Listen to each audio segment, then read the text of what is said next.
Good morning बच्चों, मैं Suresh Kumar, math teacher DAV school दूधवा खारा की ऑनलाइन क्लास में आपका स्वागत है। हमारा टॉपिक चल रहा था बिंदु पथ चैप्टर नंबर 10, जिसमें हमने 10.1 का अध्ययन किया था। आज हम 10.2 का अध्ययन करने से पहले हम इस प्रमेय को हल करेंगे, जो हमारी प्रमेय है कि त्रिभुज की माध्यिका 2:1 में विभाजित होती है। देखिए, मैं ज्यामिति गणित के अंदर प्रमेय का ऐसा महत्व होता है, जिस प्रकार बीजगणित में बीजगणितीय सर्वसमीकरण का, त्रिकोणमिति में त्रिकोणमितीय सर्वसमीकरण का और क्षेत्रमिति में उनके क्षेत्रफल के जो सूत्र है उनका महत्व होता है। तो पहले हम आज हमारी जो प्रमेय है त्रिभुज की माध्यिकाएं 2:1 में विभाजित होती है, इसका अध्ययन करते हैं। देखिए किस प्रकार हमें क्या दिया है, एक त्रिभुज,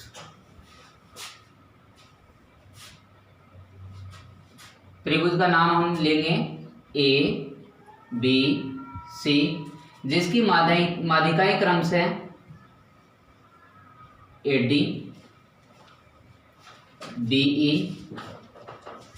और सी एफ है, जो जी बिंदु पर प्रतिच्छेद करती है।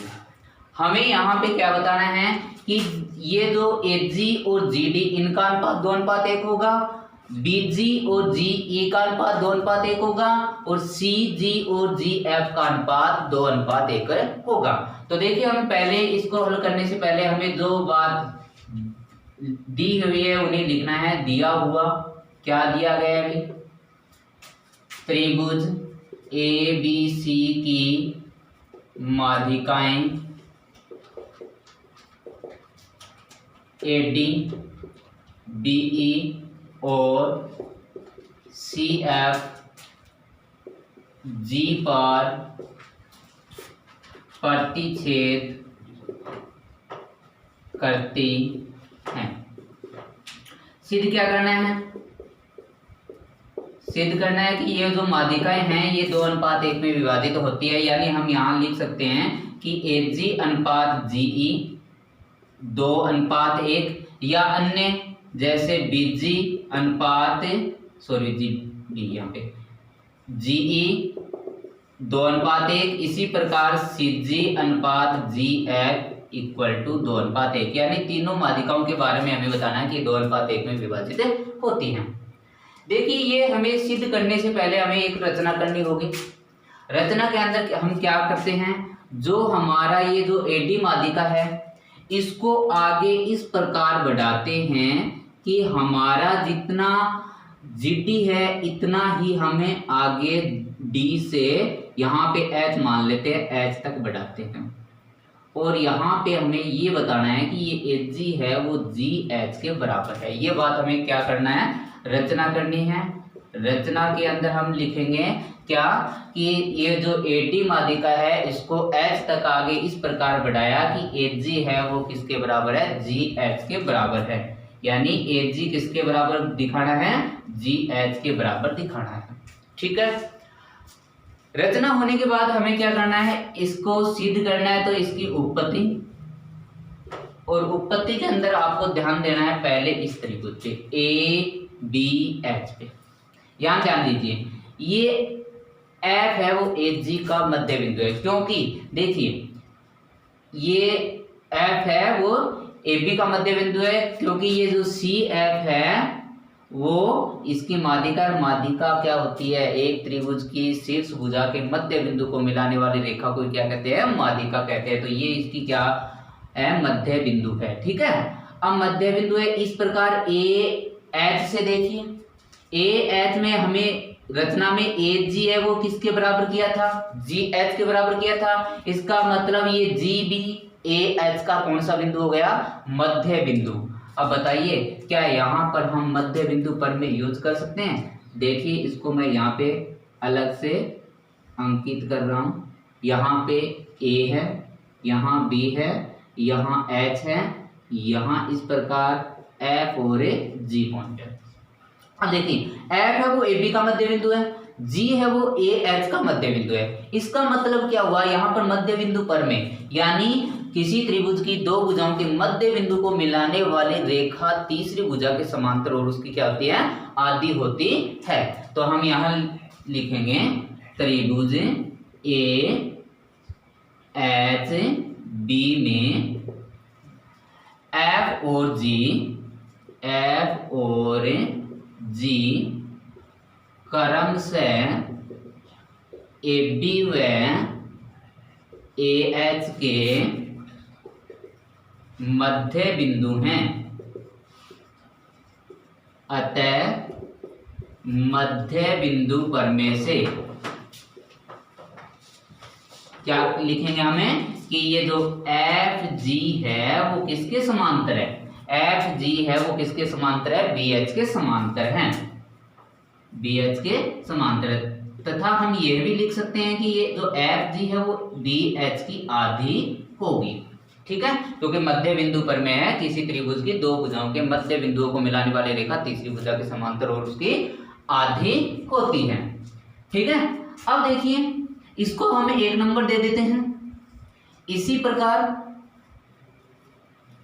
हमारा जो दूसरा त्रिभुज है, देखिए कौन सा, ए सी एच, इसमें देखिए ए सी का मध्य बिंदु ए है और ए एच का मध्य बिंदु जी है, तो इसमें भी हमें मध्य बिंदु पर में लगानी है। तो यहां पे लिखेंगे त्रिभुज ए एच सी में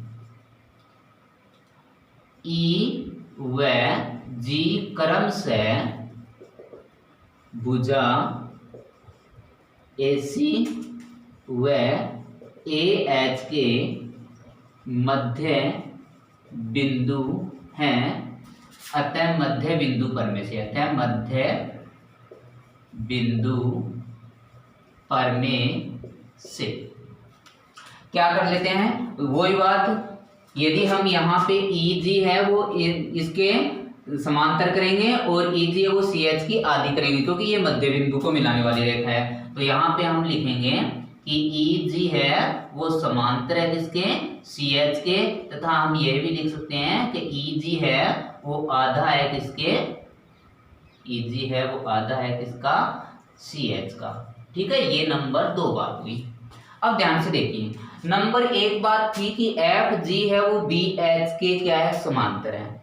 तो क्या हम एफ जी को आगे बढ़ाते हैं तो ये जी से लेकर सी तक यानी जी सी है वो बी एच के समांतर होगी या नहीं होगी, होगी। इसी प्रकार हम यदि जी ई जी को सी एच के समांतर लेते हैं तो ई जी को आगे देखिए बी तक बढ़ाने पर बताइए कि ये जो बी जी है वो सी एच के समांतर होगी या नहीं होगी। तो दोनों पर में से हमने क्या किया कि ये जांच की कि ये जो जी सी है वो तो बी एच के समांतर है तथा ये जो बी जी है वो सी एच के समांतर है। तो हम यहाँ पे इन दोनों बातों को लिख लेते हैं।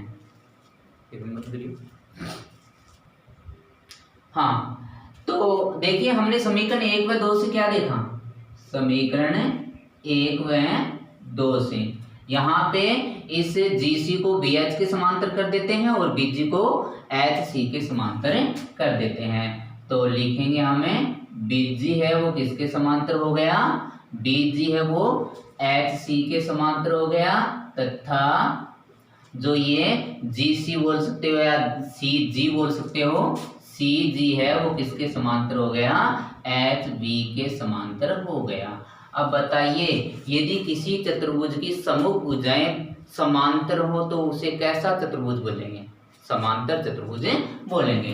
तो इसका मतलब क्या हुआ हमारा, अतः चतुर्भुज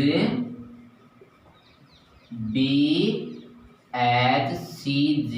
एक समांतर चतुर्भुज है। अब देखिए ये एक समांतर चतुर्भुज है तो हमें पता है कि समांतर चतुर्भुज के विकर्ण परस्पर क्या होते हैं, समद्विभाजित होते हैं। समांतर चतुर्भुज के विकर्ण परस्पर क्या होते हैं, समद्विभाजित होते हैं। तो देखिए विकर्ण, एक तो विकर्ण है GH और एक विकर्ण है BC। हमें यूज लेना है उसी को लिखना है, हमें यूज लेना है ये। तो GH है, इसमें हम क्या लिख सकते हैं कि ये जो GH विकर्ण है इसको ये D पॉइंट है वो क्या करेगा, समान दो भागों में विभाजित करेगा। तो यहाँ पे हम क्या लिखेंगे कि जी डी है वो किसके बराबर हो गया, डी एच के बराबर हो गया। किसके बराबर हो गया, डी एच के। ठीक है, अब आगे देखिए क्या करते हैं। अब हमने रचना में एक काम किया था, क्या कार्य किया था कि हमने इस ए डी को इस प्रकार आगे बढ़ाया कि एच जी किसके बराबर था, जी डी जी एच के बराबर था। तो इसी से हमें आगे हल करना है। तो रचना में हमने क्या किया था कि एच जी बराबर किया था जी एच के। एच जी किसके बराबर किया था, जी एच के। अब यहाँ पे देखिए एच जी को एच जी रखने पर तथा जी एच को, ये देखिए जी से एच, इसको हम दो भागों में डिवाइड करके लिख सकते हैं। कौन कौन से में, G D plus D H. ये देखिए पूरा जी एच है, इसको G D plus D H में हम लिख सकते हैं। आगे देखिए A G equal to G D plus, बोलिए डी एच के स्थान पे हम जी डी लिख सकते हैं, जी बिल्कुल, क्योंकि यहाँ पे देखिए डी एच है वो किसके बराबर है, जी डी के बराबर है। तो एच जी इक्वल टू हमारा हो गया 1 + 1 यानी 2GD। अब बताइए यदि हम GD को इस तरफ पक्षांतरण करते हैं तो हमें प्राप्त होगा HG बट्टा GD इक्वल टू 2, और 2 के नीचे हम एक मान लेते हैं। तो बताइए यहाँ पे अनुपात क्या हुआ, HG अनुपात GD इक्वल टू 2:1। इसी प्रकार यदि हम यहाँ पे रचना करते हैं इस माध्यिका BE पे तो हमें प्राप्त होगा, इसी प्रकार हमें क्या प्राप्त होगा कि BG है, BG अनुपात GE है वो भी 2:1 होगा, और CG यदि ये CF पर हम ये रचना करके हल करते हैं तो CG अनुपात GF का अनुपात भी 2:1 होगा। तो ये हमारी प्रमेय सिद्ध हुई। प्रमेय क्या थी कि किसी त्रिभुज की माध्यिकाएं हैं वो 2:1 में विभाजित होती हैं। तो हम इस आगे जो 10.2 की प्रश्नावली को हल करते हैं तो उसमें क्या होगा, उसमें इस प्रमेय का हमें काफी यूज करना होगा। तो इस प्रमेय को आपको अच्छी तरह से समझना है और इसको यूज कैसे लेते हैं इसके बारे में मैं आपको कुछ उदाहरण देकर बताता हूँ। देखिए जो हमने प्रमेय हल की थी उसी के आधार पे हम यहाँ पे एक एग्जांपल लेते हैं जिसमें हमें क्या दिया गया है कि HG है वो 6 सेंटीमीटर है, GE है वो 4.5 सेंटीमीटर है, CF है वो 12 सेंटीमीटर है। हमें ज्ञात क्या करना है, GD का मान, BE का मान और CG का मान हमें ज्ञात करना है। देखिए पहले हमें यहाँ पे वही प्रमेय कि त्रिभुज की माध्यिका 2:1 में विभाजित होती है, उसी के अनुसार देखिए ये HG का मान 2:1 GD, ठीक है। इसी प्रकार यदि हम BG को 2 और यहाँ GE को 1, क्योंकि हमें पता है 2:1 में विभाजित होती है, ये C से G 2 और ये हो गया 1, कोई दिक्कत। यदि हमें पूरी माध्यिका लेनी हो तब हम अनुपात कितना लेते हैं, तब हम देखिए 2 + 1 और 2 + 1 यानी 3 होंगे। यानी हमें यदि माध्यिका लेनी है तो 3 होगा, और यदि माध्यिका का बड़ा भाग लेना है तो 2, और यदि माध्यिका का छोटा भाग लेना है तो कितना होंगे, 1 होगा। इसी के अनुसार हम इनको हल करते हैं। देखिए हमें HG का मान दिया है, GD का ज्ञात करना है। देखिए कैसे लिखोगे, HG का मान दिया गया है और GD का यदि आपको ज्ञात करना है तो आप क्या लिखोगे कि HG बट्टा GD, ठीक है। अब ध्यान दीजिए HG है वो कौन सा भाग है, माध्यिका का बड़ा भाग है, और बड़े भाग को हम 2:1 से लिखते हैं, और GD है वो छोटा भाग है उसको कितने लिखते हैं, 1 लिखते हैं। यानी HG बट्टा GD हो गया 2:1 या 2/1। अब देखिए यहाँ पे HG का मान हमें दिया गया है, कितना दिया गया है, 6। HG का मान कितना गया है, 6 बट्टा GD हमें ज्ञात करना है तो GD का GD रख लेते हैं इक्वल टू 2/1, ठीक है। अब इनका वज्र गुणा करते हैं। देखिए GD को 2 से गुणा किया तो 2GD इक्वल टू 6 को 1 से गुणा किया 6, 2GD का गुणांक है तो यह 6 को विभाजित करेगा पक्षांतरण करने पर। तो बताइए GD इक्वल टू कितना प्राप्त हुआ, 3 सेंटीमीटर। कितना प्राप्त हुआ, 3 सेंटीमीटर। इसी प्रकार आगे देखिए हमें किसका मान दिया है, GE का मान। देखिए GE का मान दिया गया और इसमें देखिए बीई का मान हमें ज्ञात करना है। इस मालिका की बात चल रही है, तो हमें दिया गया क्या गया है, जीई का मान और बीई का मान हमें ज्ञात करना है। ध्यान से देखिए, यहाँ पे जीई का मान दिया है, जीई का मान दिया तो जीई के लिए अनुपात हम 1 रखते हैं, तो यहाँ पे हम लिखेंगे 1 बट्टा। अब देखिए बीई पूरी माध्यिका है और पूरी माध्यिका के लिए आपको बताया गया 2 + 1 कितना अनुपात, 3 अनुपात होगा। कितना हो गया, 3। अब इनका क्या करते हैं, मान रखते हैं। देखिए जीई का मान हमें दिया है 4.5 बट्टा बीई हमें ज्ञात करना है इक्वल टू 1/3।